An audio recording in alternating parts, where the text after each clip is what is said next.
Forget everything you think you know about what just happened in Saudi Arabia. Let me be clear about something that the State Department is desperately hoping you will not understand. What erupted across the kingdom in the last 48 hours is not spontaneous unrest. It is not some organic protest movement responding to economic grievances. What we are witnessing is the catastrophic unraveling of a 70-year security architecture, and it began the moment that Summit collapsed in Jeddah 2 days ago. I need you to understand something. Four separate military installations came under coordinated attack within a 6-hour window. Not protests, not demonstrations. Coordinated military operations targeting specific nodes of the kingdom's internal security apparatus. And the weapons used were not improvised. They were not smuggled across borders by ragtag insurgents. They were precision munitions that someone delivered to people who knew exactly how to use them. Having spent decades in military intelligence, having sat in rooms where these exact scenarios were war-gamed out, I can tell you with absolute certainty that what you are about to hear will not appear in any State Department briefing. The mainstream media will frame this as internal Saudi political turbulence. They will talk about economic reform frustrations. They will interview analysts who have never set foot in the kingdom and who could not distinguish a Revolutionary Guard operative from a Bedouin tribesman. They will tell you this is about oil prices or succession disputes or youth unemployment. They will tell you anything except what this actually represents, which is the opening move in a regional realignment so profound that it will determine whether American influence in the Middle East survives the next decade. I served as a weapons inspector. I have been in rooms where these decisions were made. I have sat across tables from men who would rather die than show weakness, and I am telling you right now that the people who planned these attacks understood exactly what message they were sending and exactly who they were sending it to. This was not aimed at Mohammed bin Salman. This was aimed at Washington. And if you do not understand why, if you cannot see the connection between that collapsed summit 48 hours ago and what is burning in Riyadh right now, then you are missing the most important geopolitical development since the fall of Kabul. Stay with me because what I am about to walk you through will make sense of something that every official briefing will desperately try to obscure. The attacks began at 2:47 in the morning local time. The first target was the National Guard facility in the Qashm al-Ain district northeast of Riyadh. Not a symbolic target, not a government building downtown where you stage an attack for media attention. This was a hardened military installation housing elements of the Saudi Arabian National Guard's 1st Mechanized Brigade, a formation specifically tasked with internal security and regime protection. The weapon that hit this facility was not a car bomb. It was not a suicide vest. Forensic analysis of the blast pattern, which I have reviewed through sources who were on site within hours, indicates a munition with characteristics consistent with the Iranian-manufactured Rod 500 precision-guided missile. Let me walk you through exactly what that means because this detail matters more than anything you will hear on CNN. The RAD 500 represents a specific technological threshold. This is not a Katyusha rocket fired from the back of a pickup truck. The RAD 500 uses composite materials in its airframe to reduce weight, allowing extended range despite a reduced diameter compared to earlier Iranian designs. The guidance package incorporates GPS and inertial navigation systems, providing circular error probable measurements in the single-digit meters. When I tell you this weapon hit a specific building within a fortified military compound in total darkness, I mean it placed its warhead within 3 to 5 meters of the designated aim point. That level of precision requires not just the weapon itself, but satellite imagery for targeting coordinates, trajectory calculations, accounting for atmospheric conditions, and launch crews who have trained extensively on the system. The second attack struck the Ministry of Interior Signals Intelligence facility in the Al Malka district at 4:13 a.m. This installation houses the technical collection apparatus that monitors electronic communications across the kingdom, the infrastructure that tracks dissidents, the systems that intercept traffic from foreign intelligence services, the facility that coordinates with NSA and CIA on regional SIGINT operations. Someone hit this target with a weapon that produced an airburst detonation approximately 40 meters above the primary antenna array, maximizing fragmentation effect across the electronic warfare equipment while minimizing structural damage to the building itself. That is not accidental. That is someone who understood exactly what they were destroying and who wanted to destroy the equipment while preserving the structure for future use. The third and fourth attacks targeted National Guard checkpoints, controlling access to the diplomatic quarter and the King Khalid International Airport, respectively. Both strikes occurred within 8 minutes of each other at 5:51 and 5:59 a.m., suggesting coordinated timing designed to overwhelm response capabilities. The weapons used on these targets appear to have been smaller precision munitions, likely the Fateh 110 variant that Iran has proliferated throughout regional proxy networks. These are solid fuel tactical ballistic missiles with ranges up to 300 kilometers and payload capacities of 450 kilograms. The fact that someone positioned launch platforms within 300 kilometers of Riyadh, pre-surveyed the targets, calculated firing solutions, and executed a coordinated strike package tells you this was not improvised. This was planned. This was rehearsed. This was executed by people who have done this before. Before we go any further, I need you to understand what actually collapsed in Jeddah 48 hours before these attacks. The official story, the narrative that every Western news outlet has been carefully repeating, is that the summit addressed regional economic cooperation and energy policy coordination. They will tell you it was a routine ministerial meeting that ended with the usual diplomatic language about continued dialogue and mutual interests. They will show you footage of handshakes and official statements. What they will not tell you is what was actually on the table in that conference room and what the Saudis were told they would have to accept. The summit was not about economics. It was about a fundamental restructuring of the regional security architecture that has governed the Middle East since 1945. The United States presented the Saudis with an ultimatum, not a request, not a negotiating position, an ultimatum. Washington demanded that Riyadh formally abandon any independent rapprochement with Tehran, commit to supporting Israeli normalization on terms acceptable to Washington rather than Riyadh, subordinate Saudi oil production decisions to American inflation management priorities regardless of OPEC, plus agreements, and most significantly, accept permanent American military presence expansion under a revised status of forces agreement that would effectively grant the Pentagon veto authority over Saudi external defense relationships. Mohammed bin Salman walked out, not figuratively, literally walked out of the conference room. The Saudi delegation departed the summit venue and returned to Riyadh without issuing the customary joint statement. What you saw reported as a summit that concluded with commitments to future dialogue was actually a diplomatic rupture unprecedented in the 70-year history of the Saudi-American alliance.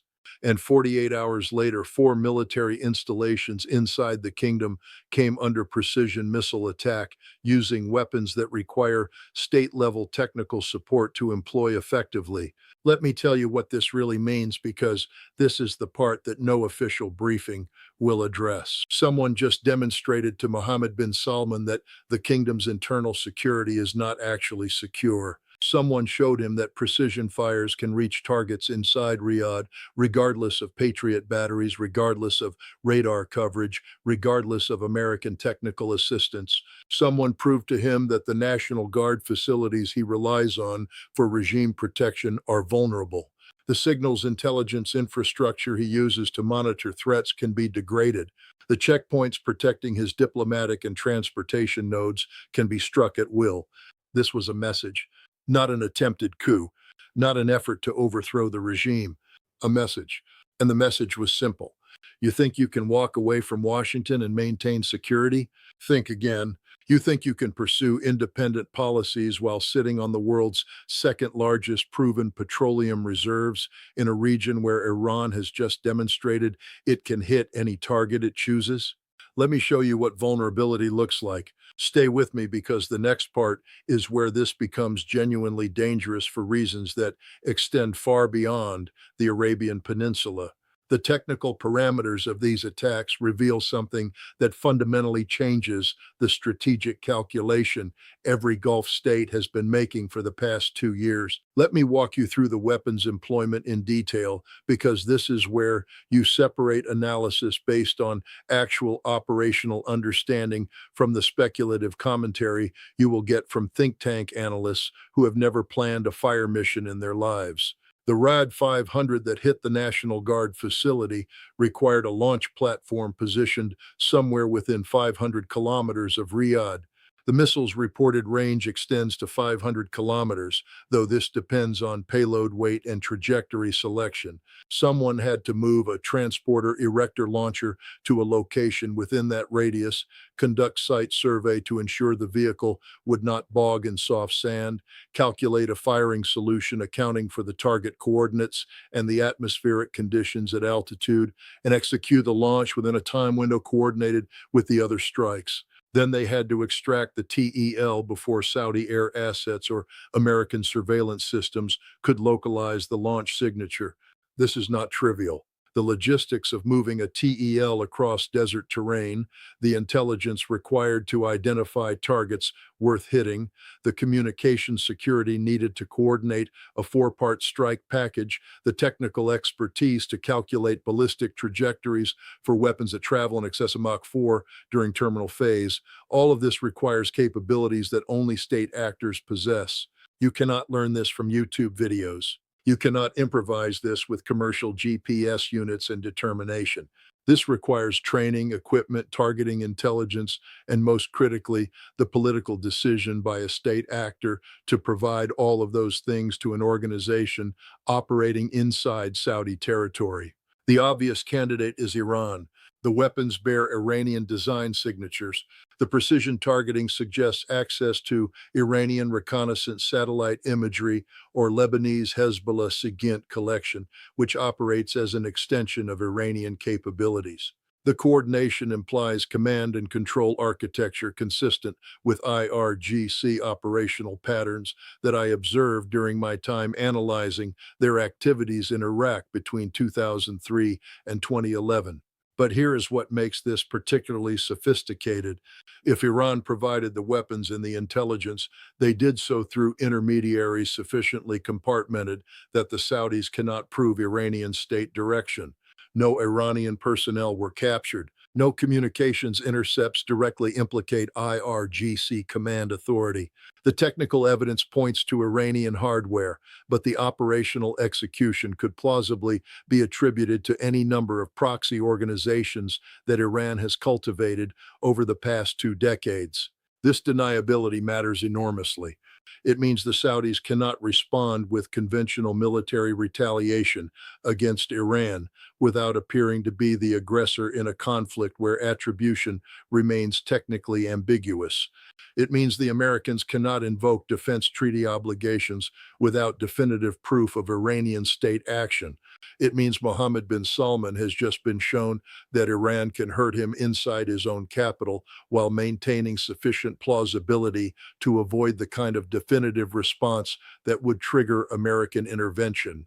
Keep watching because what I have not yet told you is how the Saudis actually responded in the first 36 hours after these attacks and why that response tells you everything you need to know about where this is heading. The official Saudi statement released through the state news agency described the attacks as criminal actions by terrorist elements and promised that security services are pursuing the perpetrators. Generic language, deliberately vague, no attribution to any specific organization, no declaration that this represents an act of war by a foreign power, no request for American military assistance beyond the routine cooperation already in place. What you did not see reported is that within 12 hours of the attacks, Saudi intelligence services detained 47 individuals across 6 cities. not random sweeps. Targeted arrests based on pre-existing surveillance that suggests the Saudis knew something was being planned, but either failed to interdict it or chose not to interdict it. Those detained include 3 individuals with confirmed travel histories to Lebanon within the past 8 months, 2 with family connections to Shia communities in the eastern province that have been focal points for Iranian influence operations, and at least 1 individual who formerly held a mid-level position in the military before being cashiered in 2019 under circumstances that remain classified. The fact that the Saudis could execute these arrests so quickly tells you their domestic intelligence had developed some level of awareness about networks capable of conducting these operations. The fact that the attack succeeded anyway tells you either the intelligence was incomplete or someone made a decision not to act on it preemptively. I have been in enough intelligence environments to know that when you have surveillance on 47 people and they successfully execute a 4-part coordinated strike anyway, one of 2 things happened. Either your collection was good, but your analysis failed to recognize the indicators, or someone at a senior level decided to let it proceed. Let me be clear about what I am suggesting. It is possible, and I emphasize possible because I cannot prove this from outside the classification system, that elements within the Saudi security apparatus allowed these attacks to proceed. Not because they support Iran, not because they want to overthrow Mohammed bin Salman, but because they needed to demonstrate to him what happens when you walk away from American security guarantees. The National Guard is not a monolithic organization. It contains factions that remain deeply invested in the traditional Saudi-American alliance and deeply skeptical of any pivot toward accommodation with Iran or security independence from Washington. If you wanted to convince Mohammed bin Salman that he needs America more than America needs him, allowing a limited demonstration of internal vulnerability would be a very effective way to make that point. I am not telling you this is definitely what happened. I am telling you that people who have spent careers in this environment know that internal sabotage masquerading as external attack is a time-honored method of shaping political decisions by demonstrating consequences. And when I see attacks that succeed despite apparent prior intelligence awareness, followed by very carefully worded official statements that avoid any suggestion of external state responsibility, I recognize the patterns. What I have not yet explained is where this truly becomes dangerous, not just for Saudi Arabia, but for the entire regional security structure that has prevented general war in the Middle East for the past 50 years. Let me walk you through exactly why this matters and why the next 72 hours will determine whether this remains a contained incident or becomes the trigger for something far larger. The Saudi response in the next 3 to 5 days will send signals that every regional actor is watching. If Riyadh requests expanded American military presence, if they ask for additional Patriot batteries or THAAD systems, if they seek overt demonstrations of American commitment, that tells Tehran that the attacks achieved their intended effect of driving the Saudis back toward dependence on Washington. It validates the operation and invites repetition. It tells Mohammed bin Salman that every time he considers independent action, he will face internal security consequences that force him back into American embrace. If Riyadh does not request American assistance, if they handle this purely as internal security matter, if they make no public attribution to Iran and seek no overt American support, that sends an entirely different message. It tells Washington that the summit ultimatum has permanently damaged the relationship. It tells Tehran that Mohammed bin Salman is willing to absorb these attacks rather than crawl back to an alliance that just tried to dictate terms he found unacceptable. And most significantly, it tells every other Gulf state watching this situation that the Saudis are exploring what independent security looks like, even when that independence comes with Iranian pressure. The Emiratis are watching. The Kuwaitis are watching. The Qataris, who have maintained their own accommodation with Iran for years, are watching. The Bahrainis, who depend entirely on Saudi and American support to maintain their Sunni monarchy over a Shia majority population, are watching. Every regional actor is interpreting Saudi behavior in the next 72 hours to calibrate their own policies. But if you thought that was alarming, stay with me because the consequences extend far beyond the Gulf. The global energy markets are watching Saudi vulnerability. Brent crude jumped $4.30 per barrel in the 18 hours after these attacks became public, and that is before markets have fully processed what it means that precision fires can reach Riyadh. The critical infrastructure is not the diplomatic quarter. It is not National Guard facilities. It is Abqaiq. It is Ras Tanura. It is the network of pumping stations, processing facilities, loading terminals, and pipeline nodes that move 9 million barrels per day of Saudi crude from wellheads to global markets. Someone just demonstrated they can hit Riyadh with precision munitions. Abqaiq is 330 kilometers from the Iranian coast. Ras Tanura is 450 kilometers. Every critical node in Saudi petroleum infrastructure sits within range of Iranian weapons that have now been proven capable of penetrating Saudi air defenses and hitting designated targets. If you can hit a specific building inside a fortified military compound in Riyadh, you can hit a processing train at Abqaiq. You can hit a loading berth at Ras Tanura. You can hit pumping stations along the east-west pipeline that moves crude from the eastern province to Red Sea terminals. The 2019 attack on Abqaiq removed 7 million barrels per day from global markets overnight using drone and cruise missile systems. That attack used approximately 25 weapons and achieved temporary disruption that was repaired within weeks. Imagine what happens if Iran decides to demonstrate that the 2019 attack was a warning shot. Imagine what happens to global energy markets if precision ballistic missiles start hitting petroleum infrastructure across the eastern province in coordinated strikes designed not for temporary disruption, but for sustained degradation. You think you have heard the worst of it? You have not, not even close.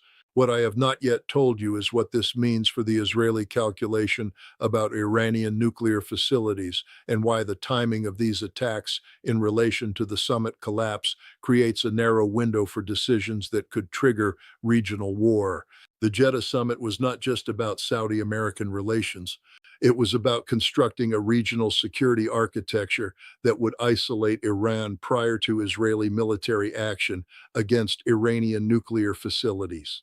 The plan, as it existed before Mohammed bin Salman walked out, required Saudi acquiescence to Israeli overflight routes, Saudi commitment to petroleum production, increases that would offset Iranian supply disruption, and Saudi political support for framing any Israeli strike as defensive action against nuclear proliferation rather than aggression against a sovereign state. Mohammed bin Salman rejected the framework, not because he loves Iran, not because he opposes Israeli actions on principle, but because he recognized that the proposed architecture subordinated Saudi interests to American and Israeli priorities while asking him to absorb the primary risks. If Israel strikes Iranian nuclear facilities and Iran retaliates by closing the Strait of Hormuz, Saudi Arabia loses its primary crude export route and faces immediate economic catastrophe. If Iran targets Saudi petroleum infrastructure in response to Saudi support for Israeli operations, Mohammed bin Salman faces internal legitimacy crisis as oil revenue collapses. The Americans were asking him to accept existential risk to his regime to enable Israeli actions that serve Israeli rather than Saudi strategic interests. When he walked out, he told Washington and Tel Aviv that Saudi Arabia will not be conscripted into their war. And 48 hours later, someone showed him what declining conscription costs. The message was clear. You think you can stay neutral? You think you can avoid choosing sides? Let me demonstrate what Iran can do to you if you do not actively participate in constraining them. And let me demonstrate it using weapons and tactics that prove American protection is not actually protecting you. This puts the Israelis in an impossible position. They cannot strike Iranian nuclear facilities without Saudi cooperation because the flight routes, the aerial refueling requirements, and the suppression of enemy air defense operations depend on access to airspace and bases that require Saudi permission. Mohammed bin Salman has now been shown that cooperating with Israel invites Iranian retaliation against his internal security and his economic infrastructure. But he has also been shown that not cooperating with American demands results in internal security incidents that call into question his ability to maintain order. The window is closing. If the Israelis are going to act, they need to act before Saudi Arabia completes whatever realignment Mohammed bin Salman is considering. And if they act without Saudi cooperation, the operational constraints become severe enough that success probability drops dramatically. I have watched this pattern play out before. When operational windows narrow and strategic patience runs out, people make decisions they know are suboptimal because waiting appears even worse. That is how we got the 2003 Iraq invasion. That is how we got the 2011 Libya intervention. That is how escalation cycles start that nobody actually wanted, but nobody knew how to stop. Keep watching because the next part is where everything starts to unravel in ways that affect not just the Middle East, but the entire global economic system and the great power competition between the United States and China. The Chinese are watching Saudi vulnerability with intense interest. Beijing has spent the past 5 years positioning itself as an alternative security partner for Gulf states frustrated with American demands. The China-brokered Saudi-Iranian diplomatic restoration in 2023 was a signal that Beijing can deliver outcomes Washington cannot or will not deliver. If Saudi Arabia responds to these attacks by requesting Chinese security assistance, if they ask Beijing to provide air defense systems or intelligence sharing or even symbolic military presence, that represents a fundamental fracture in the petrodollar architecture. Saudi Arabia has priced its crude oil in dollars and recycled its petroleum revenues into American financial markets since 1974. That arrangement is the foundation of dollar dominance in global energy markets. It is the foundation of American ability to run enormous fiscal deficits without triggering currency crisis. It is the foundation of American financial hegemony. The Chinese have been positioning for years to offer Gulf states an alternative. Yuan-denominated crude oil futures contracts traded in Shanghai, Belt and Road infrastructure investments that create dependencies on Chinese technology and financing, security partnerships that provide alternatives to American protection without American demands for political subordination. If Mohammed bin Salman decides that his security is better served by diversification away from exclusive American dependence, and if he signals that through even symbolic Chinese security cooperation, every other Gulf state will read that as permission to explore similar diversification. This is not about Chinese military bases in Saudi Arabia next month.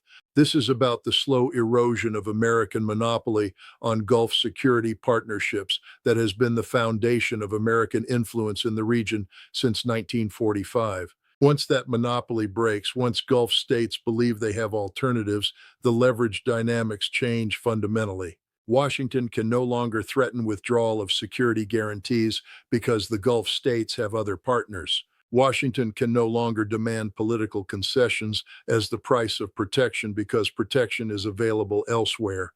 The second order effects ripple through global financial architecture. If Saudi crude starts pricing partially in yuan, if other Gulf producers follow, the demand for dollars to purchase energy begins to erode. That erosion affects Treasury bond markets. It affects American borrowing costs. It affects the Federal Reserve's ability to manage inflation through monetary policy. I am not predicting dollar collapse next quarter. I am telling you that the foundation of dollar dominance rests on energy markets remaining dollar denominated, and that foundation depends on Gulf security relationships that Mohammed bin Salman just signaled he is willing to reconsider. What happens in the coming days will echo for decades because this is not just about who protects Saudi Arabia.